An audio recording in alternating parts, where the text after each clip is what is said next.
Hi, my name is Vanessa Moratsky, and this is my 180 story, which is a personal story about how my life was heading in one direction and Jesus changed the direction of my life 180 degrees. So my life can be pretty easily defined as a consistent, never-ending search for happiness and fulfillment.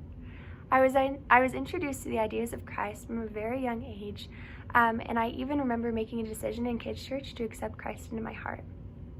Growing up, I didn't get into much trouble. I went to youth group because everyone else went, and I went to church on Sundays.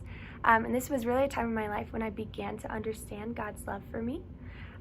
This all took a turn when I got to high school. I joined the cheer team, and between having practice, homework, and the distractions of life, my attendance at church went down, and my desire to be there went down as well. I began to surround myself with people who didn't have my best interest, and I got into the party scene. My life was filled with peer pressure, bad relationships, and unhealthy friendships. I began to seek satisfaction in the approval of others, and my ability to have a good time. I found a false sense of happiness, but at the end of the day, I would come home and I would feel alone and broken. Because of these things, I began to struggle with depression and deep insecurity. I felt like I had no close friends, and I had pushed away my family so far and those who had cared about me.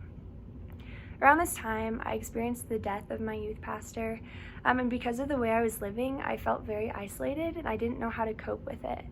God began to open my eyes to the unhealthy ways that I was living and showed me that they wouldn't sustain me through hard times.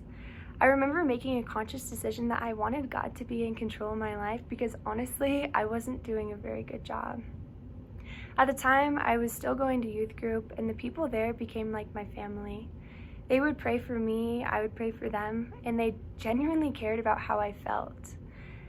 It wasn't an overnight transition, but from that point, I began a process of gradual heart change. The love of Christ was enough to fill me and fill the void that I used to fill with partying and things like likes on Instagram. Coming to college, I joined a club called Crew, and it became a new community for me. My relationship with God became my own, and I learned that I didn't have to live in my shame and my insecurity because Christ died on the cross for me. I was made in His image, and I don't have to worry what others think of me. Since trusting God, my life has not been perfect and not even easy, but I find continual comfort in His love for me every single day. Before Christ, I was searching, and now I am satisfied. My name is Vanessa Moratsky, and this is my 180 story.